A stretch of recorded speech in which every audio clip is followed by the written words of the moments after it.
बिस्मिल्लाहिर्रहमानिर्रहीम। अस्सलामुअलैकुम। दोस्तों, आज की इस वीडियो में हम आसान लफ्जों में करबला के वाक़ये के बारे में जानेंगे कि कैसे 3 दिन के भूखे प्यासे शख्स ने यजीद और उसकी 9 लाख फौज के मंसूबों को खाक में मिला दिया और इस्लाम के वजूद को ता कयामत के लिए जिंदा कर दिया था। प्यारे दोस्तों, वीडियो पसंद आने पर इस वीडियो को लाइक जरूर करें और इस वीडियो को अपने दोस्तों तक शेयर जरूर करें। तो चलिए शुरू करते हैं। दोस्तों, करबला का ये वाकया तारीख इंसानियत का एक लौता ऐसा वाकया है कि जिसमें ये टकराव सिर्फ हजरत इमाम हुसैन या यजीद तक नहीं था, बल्कि ये जंग थी हक और बातिल के बीच, इंसानियत और शैतानियत के बीच, जहां एक तरफ हजरत इमाम हुसैन ने करबला के मैदान में इस्लाम की बका के लिए अपने पूरे भरे परिवार को कुर्बान कर दिया, कि वहीं दूसरी तरफ यजीद दुनिया की सबसे बड़ी फौज लेकर भी इमाम हुसैन के सामने घुटने टेक गया और लानत और गाली का दूसरा नाम बन गया। दोस्तों, अल्लाह ने इंसान की हिदायत के लिए वक्त वक्त पर अलग अलग नबियों को भेजा ताकि अल्लाह के नबी इंसानों में अमन, शांति और मोहब्बत पैदा कर सके, उन्हें राह हक का रास्ता दिखा सके। और आखिर में अल्लाह ने अपने महबूब हजरत मोहम्मद मुस्तफ़ा सल्लल्लाहु अलैहि वसल्लम के ज़हूर के बाद ये हुक्म दिया कि ये मोहम्मद मेरा आखिरी नबी है। लेकिन अल्लाह के रसूल की वफात के बाद अभी असहाबे रसूल और इमाम वक्त अल्लाह के रसूल के पैगाम को फैला ही रहे थे कि सन 60 हिजरी में एक जालिम बदतरीन बादशाह सरेआम ये कहने लगा कि कोई खुदा नहीं और ना ही कोई नबी है, न कुरान और ना ही कोई दीन है। वो तख्त पर बैठकर सरेआम शराब पीता था, जीना करता था, गुनाह करता था और झूठ बोलता था। उसकी दौलत और लाखों की फौज के सामने तमाम मुसलमान खामोश रहे।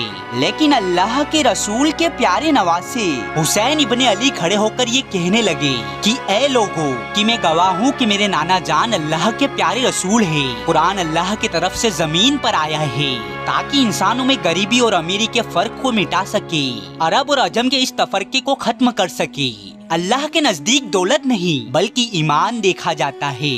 ये सुनकर लोगों ने कहा कि ए हुसैन इब्ने अली, यजीद के पास लाखों की फौज है, उसके पास इतना सोना है कि दुनिया को खरीद सकता है, उसके सामने कौन उठेगा? वो आपको शहीद कर देगा, वो आपके खानदान को खत्म कर देगा। इसके जवाब में इमाम हुसैन ने फरमाया कि मेरी शहादत की खबर तो मेरे नाना ने मुझे बचपन में ही सुना दी थी। ऐ लोगों, ये पैगाम हक है कि इस्लाम अल्लाह का दीन है और अगर अल्लाह के दीन के लिए इस हुसैन को कुर्बान भी होना पड़ा तो ये मेरे लिए फख्र की बात है। तुम क्यों डर रहे हो वक्त के यजीद के सामने? अगर यजीद तुमको शहीद भी कर दे तो तुम्हारा खून का एक एक कतरा तुम्हारी शहादत की गवाही देगा और आने वाली नस्लें ता कयामत तक तुम्हें याद करती रहेगी। दूसरी तरफ लोग डरते रहे कि इतने बड़े जालिम यजीद के सामने इमाम हुसैन का साथ कैसे दे, लेकिन इमाम हुसैन अलैहिस्सलाम मुतमईन थे। कहते हैं इस बात का इल्म जब यजीद को हुआ तो उसने अपनी फौज को इमाम हुसैन को कत्ल करने के लिए भेज दिया। इमाम हुसैन नहीं चाहते थे कि मेरा खूने नाहक मेरे नाना के शहर मदीने में बहे, लिहाजा आप अल्लाह के घर में पनाह लेने के लिए मक्के में आ पहुँचे। जब ये बात यजीद को मालूम हुई तो यजीद ने चाहा कि दौरान हज ही इमाम हुसैन को कत्ल कर देंगे ताकि लोग काबे की हुर्मत भी भूल जाए और औलाद रसूल की ताजीम भी भूल जाए। इमाम हुसैन रज़ियल्लाहु ताला अन्हो हरगिज भी नहीं चाहते थे कि उनका खूने नाहक अल्लाह के घर में बहे।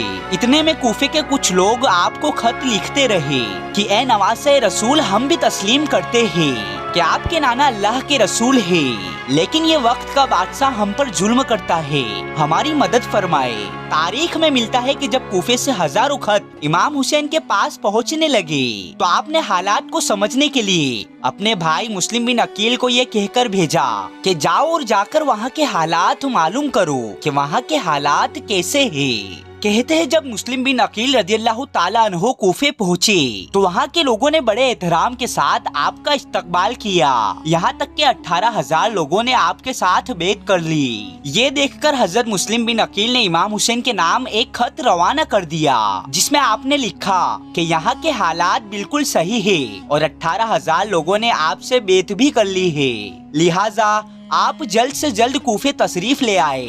लेकिन दूसरी तरफ जब ये बात यजीद को पता चली तो यजीद ने उन लोगों को धमकियां और बड़े बड़े मालो दौलत की लालच दी। यजीद के खौफ और मालो दौलत की लालच में वो लोग अपनी बात से मुकर गए और जो लोग अब तक हजरत मुस्लिम बिन अकील से अपनी मोहब्बत का दावा करते थे वही लोग आपकी जान के दुश्मन बन गए और आपको शहीद कर दिया। दूसरी तरफ मक्का में मुस्लिम बिन अकील का भेजा हुआ खत हजरत इमाम हुसैन तक पहुंच चुका था। लिहाजा आप अपने तमाम अहले खाना के साथ कूफे के लिए रवाना हुए। फौजे यजीद को जब ये मालूम हुआ तो उन्होंने इमाम हुसैन और आपके खानदान का रास्ता रोक लिया। तारीख में मिलता है कि उस वक्त यजीदी फौज का जो सालार था उसका नाम हुर इब्ने रियाई था। इमाम हुसैन इब्ने अली फरमाने लगे कि ए हुर, क्या तू नहीं जानता कि मैं तेरे रसूल का बेटा हूँ और यजीद इस्लाम का मजाक उड़ा रहा है। तुम क्या जवाब दोगे जब रोजे महशर अल्लाह के रसूल के सामने आओगे। बस इतना सुनना था कि हुर नजरें झुकाने लगा और इमाम अलैहिस्सलाम वहाँ से रवाना हुए। तारीख में मिलता है कि एक जगह इमाम हुसैन का घोड़ा रुक गया। एक आंधी उठी और आपने एक शख्स से सवाल किया कि ये कौन सी जगह है, जिसके जवाब में उस शख्स ने कहा कि इस जगह को करबला कहा जाता है। बस करबला नाम सुनना था कि इमाम हुसैन ने अपने लश्कर को हुक्म दिया कि यहीं पर खेमे लगा दिया जाए। कहते हैं उस जमीन को इमाम हुसैन ने अपनी कीमत देकर खरीद लिया और उस सरजमीन का नाम जागीर अली अकबर रखा। आज भी जमीन करबला को, जहाँ पर करबला के शहीद आराम फरमा रहे हैं, जागीर अली अकबर के नाम से याद की जाती है। फौजे यजीद को जब ये मालूम हुआ कि हमारा सरदार इमाम हुसैन के साथ रहमदिली से पेश आ रहा है तो उसने फौज के सालार को तब्दील कर दिया और उमर इब्ने साद और सिमर हजारों की तादाद में करबला आ पहुँचे और आले रसूल पर सख्तियाँ दिन ब दिन बढ़ती रही। तारीख ने लिखा कि इमाम हुसैन के खेमे नहर फुरात के किनारे पे थे। फौजे यजीद ने सोचा कि अगर इमाम हुसैन पानी के साथ रहे तो अली के शेर को फतेह करना नामुमकिन होगा, लेकिन अगर हुसैन के खेमे नहर फुरात से हटा लिया जाए तो हम इनको पानी के लिए तरसाएंगे और फिर प्यासा रख के इनको शहीद कर देंगे। ये सोचकर फौजे यजीद कयाम हुसैनी की तरफ बढ़ी और ये कहने लगी कि वक्त के बादशाह यजीद का ये हुक्म है कि अपने खेमे नहर से हटाओ। तारीख में मिलता है कि हजरत गाजी अब्बास ने ये सुना तो अपनी तलवार मियान से निकाला और कहा कि किसमें हिम्मत है कि रसूल के खानदान को नहर से हटाए। ए लोगों, ये पानी अल्लाह की नियामत है और अल्लाह ने इस पानी को भी मोहम्मद वाले मोहम्मद के सदके में खल्क किया है। कहते हैं हजरत अब्बास का ये जलाल देखकर फौजे यजीद में खौफ तारी हो गया। यजीदी लश्कर घबरा कर पीछे भागने लगा, लेकिन इमाम हुसैन ने गाजी अब्बास के कंधे पर हाथ रखा और फरमाया कि ए अब्बास, तलवार को मियान में रख। मैं ये नहीं चाहता कि दुनिया ये कहे कि रसूल अल्लाह का खानदान पानी के लिए लड़ा। अब्बास, हम यहाँ जंग लड़ने के लिए नहीं बल्कि अपनी लहू से इस्लाम की सदाकत को बयान करने के लिए आए हैं। ये सुनकर गाजी अब्बास की आंखें नम हुई और नहरे फुरात से खेमे हटा लिए गए। फौजे यजीद का ये कहना था कि ए हुसैन, मान लो यजीद सच कह रहा है, कोई दीन नहीं, कोई इस्लाम नहीं। ये सुनकर इमाम हुसैन फरमाते थे कि ए लोगो, सुन लो कि इस्लाम अल्लाह का दीन है। मेरे नाना मोहम्मद मुस्तफ़ा सल्लल्लाहु अलैहि वसल्लम अल्लाह के रसूल है। कुरान अल्लाह ने जमीन की तरफ भेजा है। अगर तुम लोग मुझे मार भी दोगे तो मेरे लहू का एक एक कतरा रसूल अल्लाह की नबूवत की गवाही देगा। तुम हुकूमत, दौलत और ताकत के सामने मत झुको। याद रखना, ये ताकत और हुकूमत खत्म हो जाएगी, लेकिन अल्लाह का दीन हमेशा बाकी रहेगा, उसका नाम बाकी रहेगा। लेकिन अफसोस, फौजे यजीद आप पर दिन ब दिन जुल्म करती रही कि आप यजीद की बेत करें, यहाँ तक कि आपका पानी बंद कर दिया। और तारीख में मिलता है कि इमाम हुसैन का खानदान 3 दिन तक प्यासा रहा। फौजे यजीद ये कोशिश में थी कि हुसैन के खानदान को इतना सताए और उन पर इतना जुल्म करे कि वो हमारी बात मान ले। लिहाजा इमाम हुसैन की आंखों के सामने उनके अजीज और अपनों को कत्ल किया। आपके सामने आपके जवान बेटे हजरत अली अकबर को शहीद किया। आपकी आंखों के सामने आपके भाई अब्बास को नहर फुरात के किनारे शहीद किया।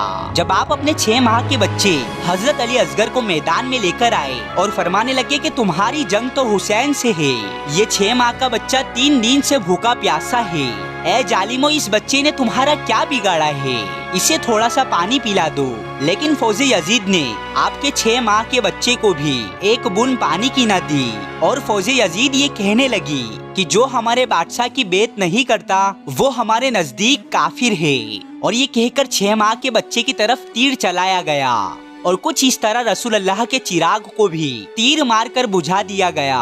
कहते हैं जब करबला के मैदान में कोई नहीं रहा तब इमाम हुसैन अलैहिस्सलाम आखिरी सलाम कर कर मैदान में आते हैं और फरमाते हैं, ऐ लोगो तुम क्या समझते हो कि इस जुल्म से तुम इस्लाम को मिटा दोगे? तो ये तुम्हारी गलत फहमी है।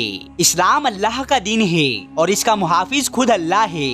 अगर तुम मेरा सर भी काटोगे तो वो भी अल्लाह के दीन की सदाकत को बयां करता रहेगा।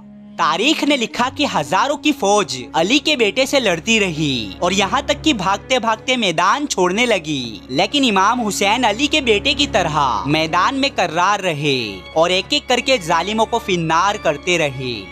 ये देखकर फौजे यजीद ने सोचा कि इसकी रगों में अली का खून दौड़ता है, इसे सामने से कत्ल करना नामुमकिन है। दूर जाओ और दूर से इसके ऊपर तीरों की बारिश करो। तारीख ने लिखा कि हजारों की फौज दूर से एक अली के बेटे पर तीर चलाती रही और भाले फेंकती रही। कोई नेजा मारता रहा और जिसके पास कुछ नहीं था वो करबला के मैदान से पत्थर उठाकर मारता रहा। कहते हैं इतने में ही आसमान से सदा आई कि बस हुसैन बस, तेरा अल्लाह तुझसे राजी हुआ। इस सदा को सुनना था कि इमाम हुसैन ने जुल्फिकार को मियान में रखा और इमाम हुसैन अल्लाह का शुक्र कर रहे थे कि ए अल्लाह तेरे दीन के लिए इस हुसैन की कुर्बानी कबूल हो। और कुछ यूं नबी के नवासे ने खुद को इस्लाम पर कुर्बान करके यजीद के मंसूबों को मिट्टी में मिला दिया। तभी तो एक शायर ने खूब कहा है कि ए यजीद तेरा तख्तो ताज 2 घड़ी का था, है आज भी दिलों पर हुकूमत हुसैन की।